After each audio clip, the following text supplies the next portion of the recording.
வணக்கம் நேர்களே, இன்றைய பேசும் நேரம் நிகழ்ச்சிக்கு உங்களை வரவேற்கிறோம். இந்தியாவை பொறுத்த வரைக்கும் நம்மளுடைய பண்பாட்டோடு, கலாச்சாரத்தோடு, இந்தியர்களுடைய வாழ்க்கை முறையோடு சேர்ந்தே வருவது தங்கம். இந்தியர்களையும் தங்க பயன்பாட்டையும் இன்று நேற்று அல்ல, ஆயிரக்கணக்கான ஆண்டுகளாக பார்த்து வருகிறோம். இது பிரிக்க முடியாத ஒரு பந்தமாக இருந்து வருகிறது. சமீப ஆண்டுகள்ல தொடர்ந்து நம்ம சந்தை நிலவரத்தை பார்த்து வருகிறோம். தங்கத்தின் விலை தொடர்ந்து உயர்ந்து கொண்டே இருக்கிறது. இந்த ஆண்டு 2025வது ஆண்டை பொறுத்த வரைக்கும், இந்த ஆண்டின் தொடக்கத்தில் இருந்தது வரைக்கும் இன்னைக்கு ஒப்பிட்டு பார்க்கும்போது தங்கத்தின் விலை ஏறக்குறைய 60% உயர்ந்திருக்கிறது அப்படிங்கிறத நம்மால பார்க்க முடிகிறது. இன்னைக்கு தேதிக்கு 1 கிராம் தங்கம் 12,200 ரூபாய், 22 கேரட் தங்கம் என்பது விற்பனையாக கொண்டிருக்கிறது. தொடர்ந்து எகிரி கொண்டிருக்கும் இந்த தங்கத்தின் விலை எதிர்காலத்தில் எப்படி இருக்க போகிறது, ஏன் இந்த விலையேற்றம் என்பது உட்பட பல்வேறு விஷயங்களை இன்னைக்கு நிகழ்ச்சியில் நம்ம பேசவிருக்கிறோம். நிலையத்தில் நம்மோடு சிறப்பு விருந்தினராக இணைந்திருக்கிறார் பொருளாதார நிபுணர் திரு ரவிசங்கர் அவர்கள். இணையத்தின் வாயிலாக நம்மோடு இணைந்திருக்கின்றனர் சென்னை தங்க வைர நகை வியாபாரிகள் சங்கத்தின் செயலாளர் திரு சாந்தகுமார் அவர்கள், பொருளாதார பேராசிரியர் திரு முத்துராஜா அவர்கள். மூவரையும் வரவேற்கிறோம். வணக்கம். வணக்கம்.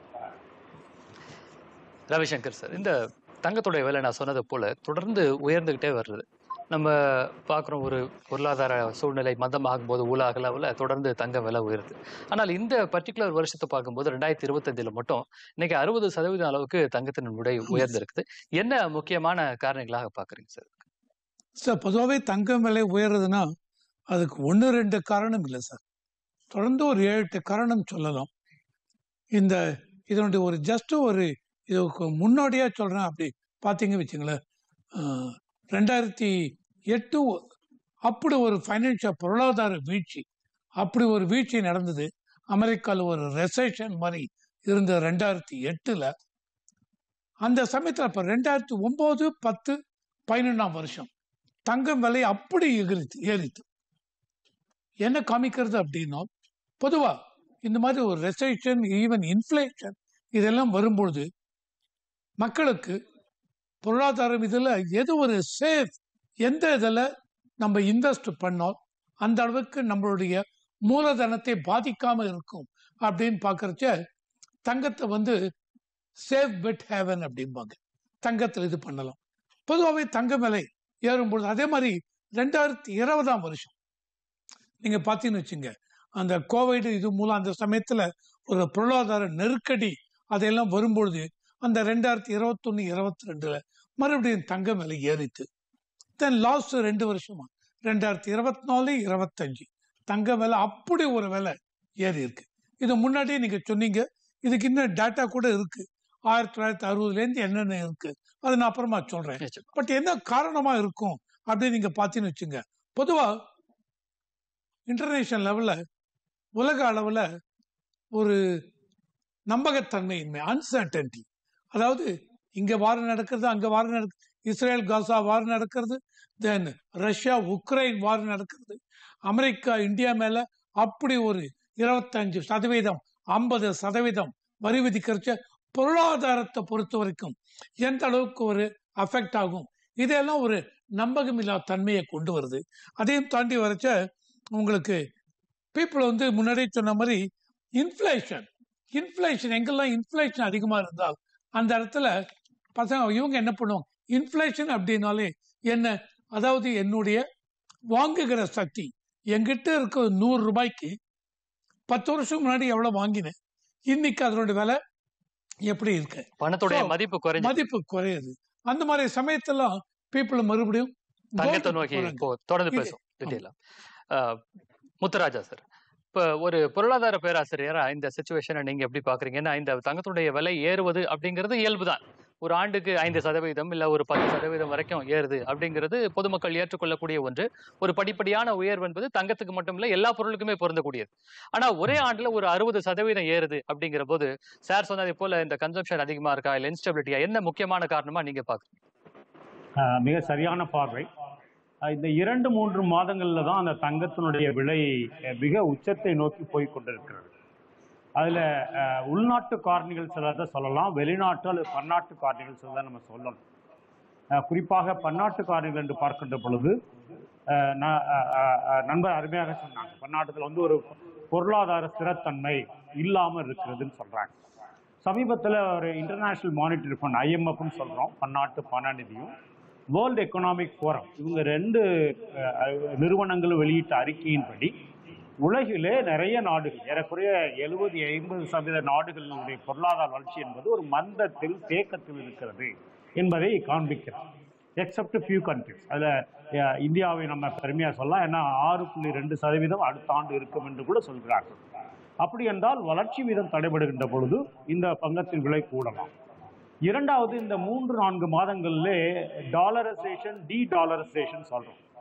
அமெரிக்காவில் இருக்கக்கூடிய தேக்க நிலை, அமெரிக்காவில் இருக்கக்கூடிய வேலையின்மை பிரச்சனை, அமெரிக்காவில் வளர்ச்சி வீதம் பாதிக்கப்படுவது, ட்ரம்ப் பொருளாதாரம் என்று சொல்கிறார்கள் மிக எளிமையாக. டாலர் பொருளாதாரம் அல்லது ட்ரம்ப் பொருளாதாரம். உங்களுக்கு தெரியும், உலகமயமாதல்ல எல்லா நாடுகளும், எல்லா உலக பொருளாதார நடவடிக்கைகளும் டாலரை சார்ந்திருக்கின்ற சூழலிலே டாலரின் மதிப்பு அல்லது டாலரினுடைய மதிப்பு ஸ்திரத்தன்மை மாற்றம் பெறுகிறது, ஒரு பயத்தை கொடுக்கிறது என்றால் உலக நாடுகளில் இருக்கக்கூடிய மக்கள் எல்லோரும், முதலீட்டாளர்கள் எல்லாரும் தங்கத்தை நோக்கி பயணிப்பார்கள். உங்களுக்கு தெரியும், தங்கம் என்பது ஒரு பொருளாதார பொருள். நம்ம ஊரில் கலாச்சார பொருளாக இருக்குது. உங்களுக்கு தெரியும், பிறந்தாலும் தங்கம், இறந்தாலும் தங்கம்.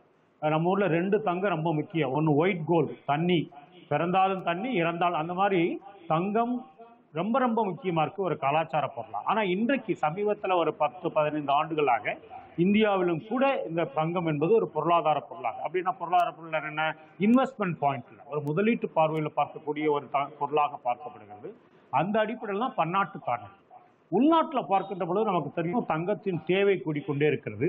பங்கு சந்தையில் கமாடிட்டி மார்க்கெட்னு சொல்கிறோம், பொருள் சந்தையில் இருக்கக்கூடிய ஸ்திரத்தன்மை அல்லது நம்பகத்தன்மை குறைகின்ற பொழுது இந்த தங்கத்தை நோக்கி பயணிக்கின்ற ஒரு மூவ்மெண்ட், ஒரு பயணம் இருக்கிறது. நிறைய பேர் தங்கத்தில் பாதுகாப்பாக இருக்கலாம் என்று எல்லோரும் விரும்புகின்ற பொழுது அங்கே விலை அதிகரிக்கிறது.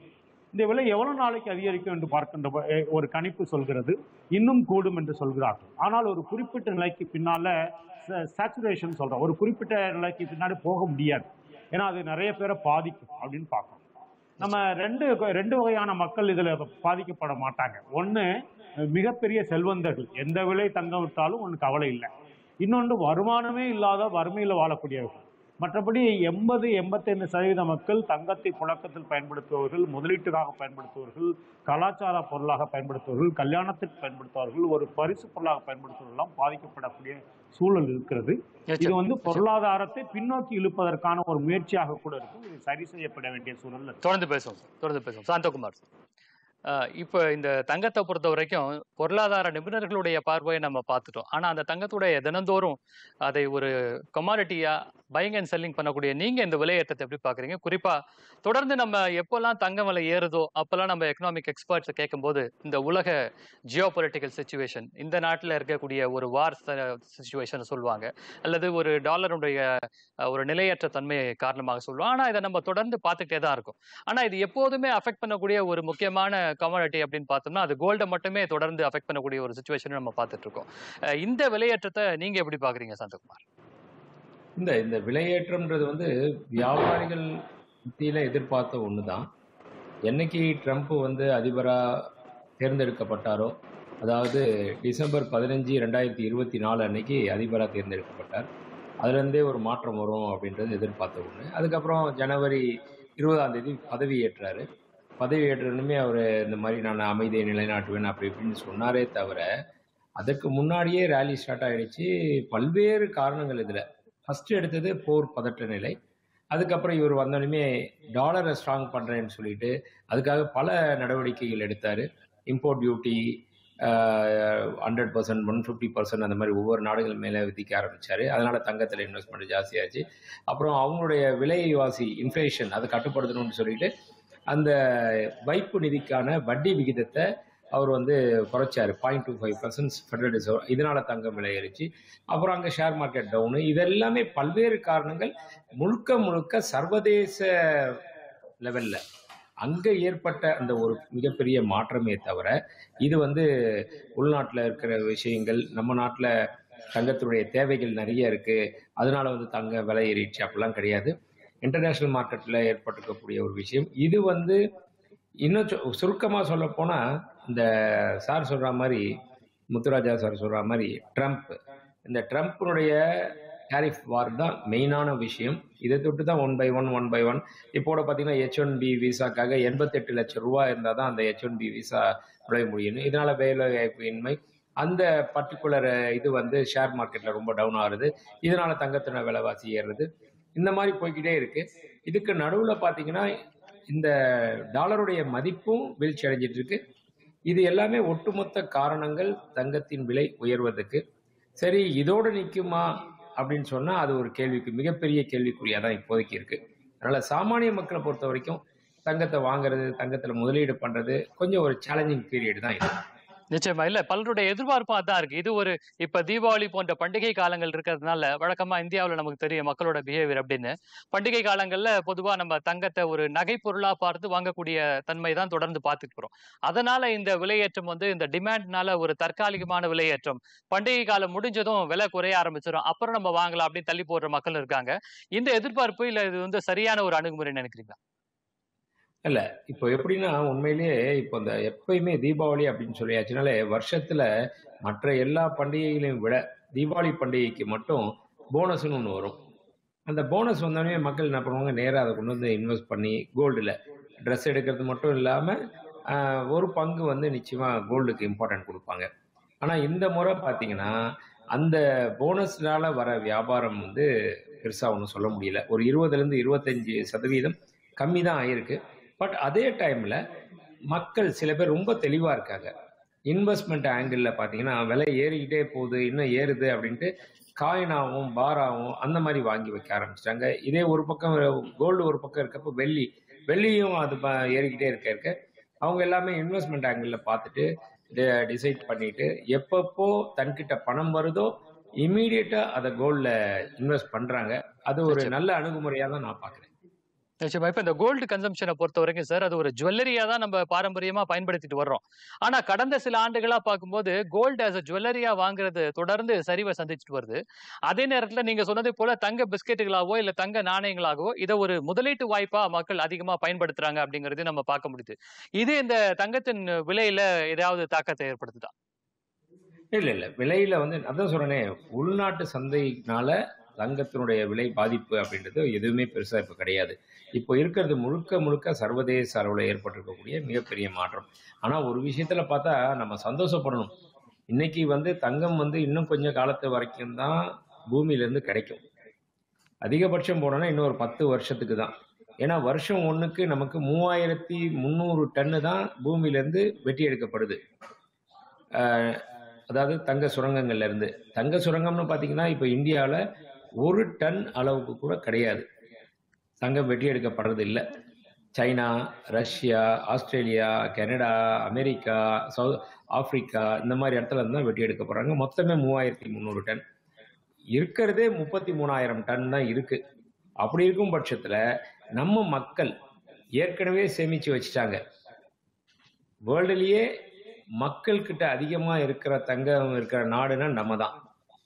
அரசாங்கத்துக்கிட்ட தங்கம் இருக்கிற நாடுனா நம்ம 8வது இடத்துல இருக்கோம். 876 டன் நம்ம வச்சிருக்கோம், 8வது இடத்துல இருக்கோம். ஆனா உலகத்திலே எல்லா நாட்டை விட நம்ம நாட்டு மக்கள்கிட்ட தான் தங்கம் அதிகமா இருக்கு. 25,000 டன். அது சொல்ல போனா மொத்தமே இது வரைக்கும் எடுத்த தங்கமே 2 லட்சம் டன்னு. அந்த 2 லட்சத்துல ஒரு 12% நம்மள்ட்ட இருக்கு. இந்திய மக்கள் இன்னமும் நம்ம இம்போர்ட் பண்ணிக்கிட்டு இருக்கோம். வருஷம் ஒண்ணுக்கு 750 டன் நம்ம இம்போர்ட் பண்ணிக்கிட்டு இருக்கோம். அப்படின்ற பட்சத்துல அடுத்த ஒரு 10 வருஷம் கழிச்சு தங்கமே இல்லாம போயிடுச்சு, ஸ்கேர்சிட்டி வந்துடுச்சு அப்படின்னு சொன்னா கூட நம்ம இந்திய மக்கள்கிட்ட ஒரு குறைஞ்சபட்சம் 30,000 டன் தங்கம் வந்துடும். நிச்சயமா. அது நம்ம பாரம்பரியமா வந்த பழக்கம் நமக்கு அது இப்போ ஒரு பெரிய பலமா இருக்குது அப்படிங்கறத பாக்குறோம். தொடர்ந்து நம்ம டீட்டெயிலா பேசுவோம் சாந்தகுமார் சார். இப்ப சார் சொன்னாங்க இந்த ட்ரம்ப் அதிபராக பதவியேற்றதுல இருந்து பல பாதிப்புகளை ஏற்படுத்தியிருக்கு உலக நாடுகள்ல. அமெரிக்காவை ஸ்ட்ராங் ஆக்குறேன் அப்படின்னு சொல்லிட்டு இப்ப எல்லோரும் ஒரு நம்பகத்தன்மை இழந்திருக்கிறார்கள் அமெரிக்க டாலரின் மீது. அது ஒரு முக்கிய காரணமாக பார்க்கப்படுகிறது. இந்த போர்க்காலத்தின் போது ரஷ்யா யுக்ரைன் போர் நடக்கும்போது ரஷ்யான் மேல போட்டக்கூடிய அந்த சாங்ஷன்ஸ் அவர்களுடைய டாலர் செல்லாதுன்னு அறிவித்தது. அதே போல சீனாவுடன் இந்த 2 பெரிய நாடுகளும் அமெரிக்காவுக்கு நிகரா இருக்கக்கூடிய இந்த வல்லரசு நாடுகள் அவர்களுடைய டாலர் கையிருப்பை குறைச்சு அவர்கள் தங்கத்தின் மேல முதலீடு செய்தாங்கிறத நம்ம செய்திகள்ல பார்க்கணும். இது எந்த அளவுக்கு இது தாக்கத்தை ஏற்படுத்து? இதைதான் இவர் நம்ம அவர் ப்ரொஃபசர் முத்துராஜா பேசினார். D dollarisation. ரஷ்யா நம்ம எல்லாருக்குமே தெரியும். அந்த ஓவரால் இன்டர்நேஷனல் பேமெண்ட்டுக்கெல்லாம் ஸ்விஃப்ட் நெட்வொர்க்னு வச்சிருக்கோம். அந்த ஸ்விஃப்ட் நெட்வொர்க் மூலம்தான் நம்ம வெளிநாட்டுக்கெல்லாம் பணம் அனுப்புகிறோம் அப்படின்னா அந்த ஸ்விஃப்ட் நெட்வொர்க் யூஸ் பண்ணி தான் எல்லா பேங்க்ஸும் பண்ணுறோம். ரஷ்யாவை சாங்ஷன் அவங்க மேலே இம்போஸ் பண்ணி அந்த ஸ்விஃப்ட் நெட்வொர்க் பேமெண்ட் நெட்வொர்க்லேருந்து அவங்கள வெளியில் எடுத்துட்டாங்க. ஸோ அதனால ரஷ்யா வந்து வெளிநாட்டுக்கு அனுப்புகிற இதெல்லாம் ரொம்ப கஷ்டப்பட்டாங்க. ஸோ ரஷ்யா இப்போ என்ன பண்ணாங்க, சரி இந்த மாதிரி சாங்ஷன்ஸ் எல்லாம் வர்றதுனால நம்ம இனிமேல் dollar or investment in euros இதெல்லாம் வேண்டாம், கோல்டு எந்த அளவுக்கு கோல்டை நம்ம அக்வயர் பண்றோமோ அது பெட்டர்னு சொல்லிட்டு, அதாவது வெளிநாட்டு பணங்கள்ல முதலீடு செய்யாம எல்லா நாடுகளும் எந்த நேரமும் ஏற்றுக்கொள்ளக்கூடிய தங்கத்துல முதலீடு செய்யாது. அதே மாதிரி சைனா நீங்க பார்த்தீங்க அப்படின்னா ஒரு காலத்துல அந்த அளவுக்கு அவங்களுக்கு ட்ரில்லியன்ஸ் ஆஃப் டாலர்ஸ் ரிசர்வ்ஸ் இருக்கு. அது எல்லாமே யூஎஸ் ட்ரெஷரி பாண்ட்ஸ் அதெல்லாம் போட்டு வச்சிருந்தாங்க. இப்போ லாஸ்ட் 2-3 இயர்ஸ்ல சைனா என்ன பண்ணாங்க, அவங்க investment in US treasury bond அதையெல்லாம் குறைச்சி கோல்டு ரிசர்வ்ஸ் அதை இன்க்ரீஸ் பண்ணாங்க. இது not only China and Russia, even emerging economies அவங்களே என்ன பண்ணாங்க, கோல்டு ரிசர்வ் நம்ம எல்லாமே கோல்டுல போகலாம். இதுக்கு மெயின் காரணம் அவங்க எல்லாமே தெரிஞ்சிட்டாங்க. எனிதிங் அமெரிக்காவுக்கு அகென்ஸ்டாவோ வெஸ்டர்ன் கண்ட்ரிஸ்க்கு அகென்ஸ்டாவோ நம்ம பேசினோம் அப்படின்னா சாங்ஷனை இம்போஸ் பண்ணி நம்ம எக்கானமியை டோட்டலா இவங்க இது பண்றாங்க, முடக்கி வச்சிடறாங்க. ஸோ இதுக்கு அதனால எல்லா இவங்களும் இப்போ கோல்டுல இன்வெஸ்ட் பண்ண ஆரம்பிச்சுட்டாங்க. இதையும் தாண்டி டிமாண்ட் அப்படின்னு பார்த்தோம்னா எக்ஸ்சேஞ்ச் ட்ரேடர் ஃபண்ட் அது இருக்கு. இந்த எக்ஸ்சேஞ்ச் ட்ரேடர் ஃபண்ட் என்னன்னா இன்னைக்கு ஷேர்ஸ் அதெல்லாம் நம்ம டீல் பண்ற மாதிரி கோல்டு, நான் பிசிக்கல் கோல்டு வாங்கினேன்னு வச்சுங்க, காயின்ஸ் வாங்கலாம், பார் வாங்கலாம். அது என்னன்னா தள்ளுபடி உண்டு, இது உண்டு, தென் அதை வந்து லாக்கர்ல பத்திரமா வைக்கணும், இவ்வளவு இதுவும் இருக்கு. இதெல்லாம் தாண்டி இல்ல ட்ரேடு பண்ற கமாடிட்டி மாதிரி எக்ஸ்சேஞ்ச் ட்ரேடர் ஃபண்ட் கோல்டுல எனக்கு எவ்வளவு வேணும், இன்னைக்கு 2 லட்சம் இருக்கு, 2 லட்சத்துக்கு கொண்டு போய் கோல்டு ட்ரேடர் ஃபண்ட் ஒவ்வொரு இவங்க நிப்பான் இந்தியா ஆகட்டும், ஐசிஐசிஐ பேங்க் வர்ச்சுவல் கோல்ட்ல ட்ரேட் பண்றதுக்கான ஒரு வாய்ப்பு இருக்கு. ஆனா இந்த வர்ச்சுவல் கோல்ட பொறுத்த வரைக்கும் இது ஒரு பிசிக்கல் கோல்டு அளவுக்கு பாதுகாப்பானதாக இருக்குமா, இல்ல உண்மையிலே இது வந்து ஒரு பொருளாதாரத்துக்கு, இப்ப என்னுடைய பொருளாதாரத்தை நான் வளர்க்க விரும்புறேன் அப்படிங்கிற பட்சத்துல ஒரு தங்க நகையாவோ காயினாவோ வாங்காம நீங்க சொன்னது போல இடிஎஃப்லயோ இல்ல மத்த கோல்டு ரிலேட்டட் இன்வெஸ்ட்மெண்ட்ஸ்ல போடுறது எந்த அளவுக்கு இது பாசிட்டிவான அவுட்கம் தரும் ரவிசங்கர்? கண்டிப்பா கண்டிப்பா கண்டிப்பா அதுல இருக்கும். என்ன அப்படின்னா கோல்டு விலை ஏற இறங்குற மாதிரி அதனுடைய impact exchange trader fund gold வெர்ச்சுவலா வாங்குறீங்க இல்லையா அதுலயும் இருக்கும். என்ன சொல்ல வரேன் அப்படின்னா ஷேர்ஸ் எல்லாம் போறோம், மியூச்சுவல் ஃபண்ட்ல போறோம், திடீர்னு வார் வருது, எல்லாம் படன்னு இறங்கிடும். ஆனால் அந்த மாதிரி இறங்கும் பொழுது சேஃப் பெட்டு கோல்டு. இப்ப கோல்டு இந்த சமயத்துல ஏற ஆரம்பிச்சிடும், மோர் இன்வெஸ்ட்மெண்ட் அதுல வரும். இந்த எக்ஸ்சேஞ்ச் ட்ரேடர் ஃபண்ட்ல மட்டும் பார்த்தீங்கன்னு வச்சுங்க, இந்த வருஷம் இந்த 9 மாசத்துல $64 பில்லியன் இந்த எக்ஸ்சேஞ்ச் ட்ரேடர் ஃபண்ட்ல இன்வெஸ்ட் ஆயிருக்கு. நிச்சயமா. முத்துராஜா சார், இப்ப நமக்கு கோல்டு ஒரு இன்ஸ்ட்ருமெண்டா பாக்குறாங்க. இப்ப பொதுவாவே இந்தியாவில பொறுத்த வரைக்கும் சாந்தகுமார் சார் சொன்னதை போல மக்கள் வந்து ஒரு தங்க நகையா வாங்குறத தாண்டி இன்னைக்கு அது ஒரு இன்வெஸ்ட்மெண்ட் இன்ஸ்ட்ருமெண்டா பாக்குறாங்க. ஆனா கடந்த காலங்கள்ல நம்ம பார்த்திருக்கோம் பல பொருளாதார நிபுணர்கள் தங்கம் வந்து ஒரு டெட் இன்வெஸ்ட்மெண்ட், நம்மளுக்கு ஒரு ரிட்டர்ன்ஸ் வராது, அதுல ஒரு கேபிட்டல் கெயின் வேணா வரலாம் அப்படிங்கிற பார்வை வந்து நீண்ட நாட்களாக இருந்து வருகிறது. இப்படி இருக்கக்கூடிய சூழ்நிலையில தொடர்ந்து மக்கள் வந்து இந்த தங்கத்தை நோக்கி போவாங்கன்னு நினைக்கிறீங்களா, இல்ல அவருடைய மனமாற்றம் இதை ஒரு இன்வெஸ்ட்மெண்டா பார்க்காம ஒன்லி ஃபார் ஜுவல்லரின்னு பார்க்கும்போது இதுல ஏதாவது மாற்றங்கள் வரும்னு நினைக்கிறீங்களா? சார், தங்கம் இல்லாம ஒரு குடும்பமோ ஒரு நாடோ ஒரு உலகமோ கிடையாது. இன்னும் ஆயிரம் ஆண்டுகள் ஆனாலும் தங்கம் இல்லாத ஒரு பொருளாதார நடவடிக்கை கிடையாது. நண்பர் சாந்தகுமார் மிக தெளிவாக குறிப்பிட்டார். இந்த விலை ஏற்றம் என்பது கூடியிருப்பதற்கான பன்னாட்டு காரணங்கள் அதிகமாகவும் உள்நாட்டு காரணங்கள் மிக குறைவாகவும் இருக்குன்னு பார்க்குறோம். ஏன் நம்ம குடும்பங்களில் வந்து ஒரு தங்கத்தை ஒரு நகையாவோ மற்ற விஷயமோ வாங்கியிருக்காங்கன்னா அது மல்டிபிள் யூஸ், விழா காலத்தில் அல்லது பண்டிகை காலத்தில் அல்லது குடும்ப நிகழ்ச்சிகளில் கலந்துக்கலாம், தேவைன்னா அதை பணமாக வச்சு ஆக்கிக்கலாம் என்ற அடிப்படையில் தான் நகை பயன்படுத்தப்பட்டது. இன்றைக்கு உங்களுக்கு தெரியும், அர்பன் இந்தியாவில் நகர்ப்புறங்களில் இதனுடைய மாற்றம் நிறைய மாறிக்கொண்டிருக்கிறது. அங்கே தான் வந்து ஒரு தங்க பிஸ்கட் வாங்கலாமா, தங்க நாணயம் வாங்கலாமா என்ற அடிப்படையில் இருக்கிறது. இதில் இன்னொரு சைடை நம்ம கட்டாயம் பேசி ஆகணும். ஏன்னா தங்கத்தின் விலை கூட அதனால் வரக்கூடிய சமூக விளைவுகள் என்ன உங்களுக்கு தெரியும். பொருளாதார குற்றங்கள் என்று சொல்கிறோம், எக்கனாமிக் கிரைம்ஸ். இன்றைக்கு வந்து நிறைய இடங்கள்ல வந்து நண்பர் சாந்தகுமார் அருமையா சொன்னாங்க, தீபாவளி சமயங்கள்ல ஃபெஸ்டிவல் சமயங்கள்ல போனஸ் மாதிரி இன்கம் வருகின்ற பொழுது அதை நகையா மாற்றுவாங்க, நகை வாங்குவாங்க.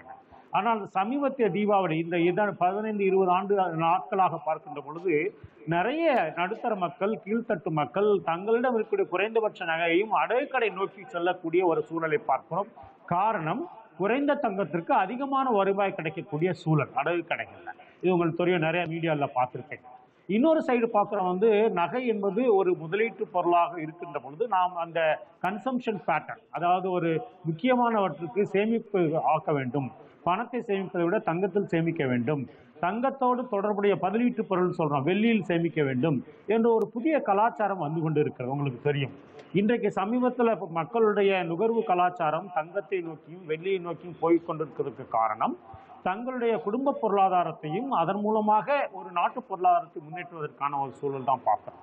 அரசாங்கத்துக்கு இந்த நேரத்தில் மிக மிக முக்கியமான பொறுப்பு, 2 பொறுப்பு இருக்கு. ஒன்று, தங்கம் சார்ந்த பொருளாதார குற்றங்கள் கூடுவதற்கான வாய்ப்பு இருக்காது, உங்களுக்கு தெரியும். இரண்டாவது, தங்கத்தினுடைய விலை கூட கூட மிக குறைந்த வருமானம் கொண்ட மக்கள் அவர்கள் இந்த தங்கத்தை பெறுவதற்கோ தங்கத்தை வாங்குவதற்கான வாய்ப்புகள் இல்லாமல் இருக்கிறாங்க. ஏன் தங்கத்தை அவங்க வாங்க விரும்புறாங்க அப்படின்னா, ஒரு காதுகுத்து, ஒரு கல்யாணம், ஒரு ஒரு ஒரு குடும்ப சடங்கு எல்லாம் தங்கம் இல்லாமல் இன்னைக்கு ஒரு ஸ்டேட்டஸ் சிம்பிள் பார்க்குறோம். ஒரு family status based on gold அப்படின்னு சொல்றோம். எவ்வளவு கோல்டு முக்கியம் கிடையாது, ஆனால் குறைந்தபட்ச கோல்டாக பயன்படுத்துறாங்க. இன்னொரு விஷயம், எனக்கு தெரிஞ்ச இந்த சாந்தகுமார் தலைமையில் இருக்கக்கூடிய நகை அதிபர்கள் எல்லாம் கட்டாயம் அதற்கான வழியை வைத்திருப்பார்கள். எப்படி வருமானம் குறைந்தவர்கள் எல்லா நேரங்களிலும் அதிகமான விலை கொண்டு வாங்க முடியாதவர்களுக்கான தங்கத்தை கொண்டு செல்வது என்பதற்கான திட்டங்கள் வைத்திருப்பார்கள். அதன் மூலமாக எல்லோருக்கும் தங்கம் சென்றடைய வழி ஏற்படுத்த வாய்ப்பு. சாந்தகுமார் சார், இப்ப மாற்று இன்வெஸ்ட்மெண்ட்ஸ், நான் ஒரு பிசிக்கல் தங்கமா வாங்கல, இடிஎஃப் போன்ற பல பாண்டுகள் மூலமா வாங்குறேன் அப்படிங்கிறது, இது எந்த அளவுக்கு பாதுகாப்பானது as compared to physical gold வாங்குறதுக்கு? இல்லை சார், அதாவது இதில் ஒரு 2-3 விஷயத்தை நம்ம தெளிவாக பார்க்கணும். சாமானிய மக்களை பொறுத்த வரைக்கும் இந்த இடிஎஃப் அதெல்லாம் கோல்டு பாண்டு இதுக்கெல்லாம் அவங்க போக மாட்டாங்க. ஏன் போக மாட்டாங்கன்னா, அவங்களுக்கு அன்னாடம் வர்ற காசுல, வருமானத்தில் அதில் கொஞ்சம் சேமித்து எல்லாருமே சேமிக்கிறாங்கன்னா இல்லை. அந்த சாமானிய மக்களை பொறுத்த வரைக்கும் ஒரு 60% பேர் அன்னன்னைக்கு செலவு பண்ணுறதே சரியாக போயிடுது. மீதி ஒரு 40% தன்னுடைய செலவுகளையும் நிப்பாட்டி அதை சேமித்து வர்றாங்க. அப்பேற்பட்ட மக்களுக்கு இந்த இடிஎஃப், பாண்டு இதெல்லாம் கை கொடுக்காது. ஏன் கொடுக்காதுன்னா, அவங்களுக்கு அந்த ஐயா பேராசிரியர் சொன்ன மாதிரி அந்த சிம்பிள் ஆஃப் ப்ரெஸ்டீஜ், அது ஒரு பெருமை. அந்த கோல்டு நான் போட்டு போகிறப்போ, அவர் 2 கிராம் தோடு இருந்தாலும் சரி, ஒரு சவரனில், ஒத்த சவரனில் ஒரு செயின், ஒரு நெக்லஸ் அப்படி போட்டு போனால் கூட அது ஒரு தன்னம்பிக்கையை கொடுக்கக்கூடிய விஷயம். அவர்களுடைய அழகுக்கு அழகு சேர்ப்பது ஆபரணமே. அப்படி இருக்கும் பட்சத்தில் இருக்கிற காசை போயிட்டு 1 லட்சம் ரூபாயை கொண்டு போய் அவன் ஏடிஎஃப்ல போட்டுட்டு நிப்பாட்டுவான் அப்படின்றது கிடையவே கிடையாது. அதனால அவங்க எல்லாமே ஃபர்ஸ்ட் ப்ரிஃபரன்ஸ் பண்றது கோல்டோ, இல்லை சில பேர் அந்த கோல்டு வாங்க முடியாதவங்க வெள்ளி கொலுசு. இன்னும் கூட பார்த்தீங்கன்னா ரொம்ப அடித்தட்டு மக்கள்லாம் முதல்ல கான்சென்ட்ரேட் பண்றது வெள்ளியில. கொலுசுலாம் திக்கான கொலுசு போட்டு அதில் என்ஜாய் பண்ணுவாங்க அவங்க. ஆனா இன்னைக்கு இண்டஸ்ட்ரியல் தேவை அதிகமா இருக்கக்கூடிய காலகட்டத்துல வெள்ளியினுடைய விலையுமே அதிகரித்து போகுது அப்படிங்கறத நம்ம பார்க்க முடியுது இல்லைங்களா? ஆமாமா, முக்கியமான அதுலயும் என்கிட்ட டேட்டா இருக்கு. அதாவது என்னன்னா, நம்ம வெள்ளியை பொறுத்த வரைக்கும் ஆபரணமா யூஸ் பண்றோம் பாத்தீங்களா, வெள்ளி நகைகள், அது 17%. அதே சமயத்துல வெள்ளி காயின் பாருன்னு சேர்க்கறது 17.8%. அப்புறம் வெள்ளி பொருட்கள், டம்ளரு, தட்டு, இது மாதிரி ஒரு 4%. ஆக மொத்தம் 38% தான் வெள்ளியுடைய மக்களுடைய பயன்பாட்டுல சுருங்கிடுது 38%. மீதி 62% தொழிற்சாலை பயன்பாடு தான். தொழிற்சாலை என்னென்ன மாதிரி தொழிற்சாலை அப்படின்னு சொல்லி பார்த்தீங்கன்னா, நம்ம அன்றாடம் யூஸ் பண்ற மொபைலு, லேப்டாப்பு, டேபிள் டாப்பு, அதுக்கப்புறம் vehicle, electrical vehicle, solar panel, photography, இதுக்கு மெடிசனுக்கு, ராக்கெட் தயார் பண்றதுக்கு, இந்த மாதிரி பல்வேறு விஷயங்களுக்கு. அது இல்லாம உண்மையான டிமாண்டு வெஹிக்கிள் இன்னும் ஒரு வருஷத்துலாம் மக்கள் கிட்ட சென்றடைஞ்சதுக்கு அப்புறம் ப்ரொடக்ஷன் நிறைய ஆயிடும். அந்த மாதிரி நேரத்துல வெள்ளியினுடைய பயன்பாடு இன்னும் தேவை இருக்கும். இது மட்டும் இல்லாம அதிகரிக்க போகுது. அதாவது பல்வேறு நீங்க சொன்னது தொழிற்சாலைகள் முக்கியமான பாயிண்ட். இப்ப அரசாங்கங்கள் எல்லாம் நம்ம சஸ்டைனபிலிட்டி கோல்ஸ்ன்னு சொல்லி நம்ம வெஹிக்கிள்ஸ் அதிகமா புஷ் பண்ண அப்ப விலையினுடைய தேவையும் அதிகரிக்கிறது, விலையும் அதிகரிக்க வாய்ப்பு இருக்கு. சரி, ஒரு காமன் மேனா இப்ப தொடர்ந்து தங்கம் விலை ஏறிட்டு இருக்கு. இப்ப என்கிட்ட ஒரு 5000, 10,000, 50,000 பணம் இருக்கு. நான் வந்து இப்ப தங்கத்துல வாங்கலாமா, ஒரு நகை வாங்கலாமா, இல்ல நான் பொறுத்து இருந்து வாங்கலாமா? எது சரியான முடிவாக? பொறுத்து இருந்து வாங்குறதுன்றது வந்து எப்படின்னா, கடல்ல தண்ணி வத்தட்டும் நான் போய் மீன் பிடிக்கிறேன் அப்படின்ற கதை தான். அதனால இன்னைக்கு பணம் இருக்கா, கையோட நீங்க தங்கத்தை வாங்க. இன்னைக்கு அநியாய விலையா தெரியுற தங்கம் உண்மையிலேயே இன்னைக்கு அநியாய விலையா தான் தெரியும். 12,200 பயங்கரமான விலை. சார் சொன்னாங்க, ரவி சார், அதை விட 60% இல்ல. இந்த 9.5 மாதங்கள்ல மட்டுமே 7,150 இருந்த தங்கம் இன்னைக்கு கரெக்டா 9 மாதம் 15 நாள் ஆயிருக்கு. இதுலயே 70% விலை உயர்ந்திருக்கு. 12,200 இன்னைக்கு ரேட்டு. ஆனா அடுத்த ஒரு 6 மாசத்துல 15,000 போறதுக்கு வாய்ப்பு இருக்கு. அதனால இன்னும் இறங்குமான்னு காத்திருந்து இது பண்றத விட, டைம் வேஸ்ட் பண்றதை விட, தாராளமா உங்கள்கிட்ட எவ்வளவு பணம் இருக்கும் அதை நீங்க தங்கத்துல இன்வெஸ்ட் பண்ணுங்க. பின்வரும் காலங்கள்ல அது ஒரு மிகப்பெரிய ஒரு சொத்தா உங்களுடைய அடுத்த தலைமுறைக்கு நீங்க பாஸ் ஆன் பண்ணலாம் அப்படின்றது என்னுடைய ஆணித்தரமான நம்பிக்கை. நிச்சயமா. இப்ப விலை இறங்கும் அப்படின்னாலும் கூட 12,200ங்கிறது ஒரு 11,000 இல்ல 11,500 தொடர்றதுக்கான வாய்ப்பு இருக்கே தவிர, நீங்க சொன்னதை போல அது ஒரு 10,000க்கு கீழே போகும். 6 மாசத்துக்கு முன்னாடி 7,000 இருந்தது, அதுக்கு நெருங்கி போகுன்றதற்கான வாய்ப்புகள் மிக மிக குறைவு தான் இல்லையா? மிக மிக ரொம்ப ரொம்ப கம்மியான விஷயம். ஒரு 5% இல்ல 8% விலை குறைஞ்சாலே பெரிய விஷயம். அது கூட ஒரு தற்காலிகமான ஒரு விஷயமா இருக்கும், ஒரு ஷார்ட் டேர்ம்ல. அதுக்கப்புறம் திருப்பி விலை ஏற ஆரம்பிச்சிடும். நிச்சயமா சார். இப்ப நீங்க இன்னொரு பாயிண்ட் சொன்னீங்க, ரொம்ப சாமானிய மக்கள் தினந்தோறும் சம்பாதிக்கக்கூடியவர்கள் எல்லாம் தங்கத்தை சேமிப்பதை நம்ம தொடர்ந்து பார்த்துட்டு வரோம். அவர்கள் நகைச்சீட்டு மூலமாக சேமித்து அதுல ஒரு நகை வாங்குறத பார்க்கலாம். இந்த மாதிரி பிராக்டிசஸ் எல்லாம் இந்த காமன் மேன் பெர்ஸ்பெக்டிவ் பொறுத்த வரைக்கும் இது தொடர்ந்து அவங்களுக்கு பயனளிக்கும் நினைக்கிறீங்களா? அவங்க அதை தொடரலாமா? இல்ல, தாராளமா தொடரலாம். என்ன ஒண்ணு, அவங்க சீட்டு கட்டுறாங்க இல்லையா, அந்த நிறுவனத்துடைய வரலாறை பார்த்துக்கிட்டு, அவங்களுடைய ஸ்திரத்தன்மை எப்படி இருக்கு பொருளாதாரத்தை பார்த்துக்கிட்டு அதை பொறுத்து நீங்க கட்டலாம். ஆனா அதுதான் best, one of the best ஸ்கீம்னா நகை சேமிப்பு திட்டம். அதுவும் இப்ப பாத்தீங்கன்னா மாசம் ஒருத்தர்கிட்ட 5,000 ரூபாய் சேமிக்க முடியும்னு வைங்களேன்.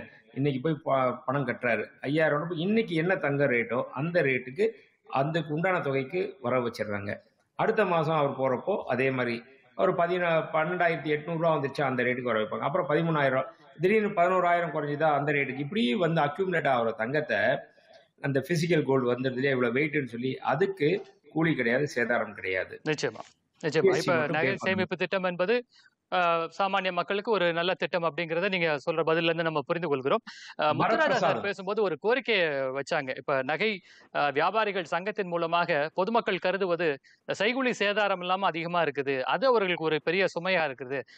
விலையேற்றத்தை கருத்தில் கொண்டு நீங்க அந்த செய்கூலி சேதாரத்தை எல்லாம் குறைக்க வேண்டும் அப்படிங்கிற கோரிக்கையை முன் வச்சாங்க.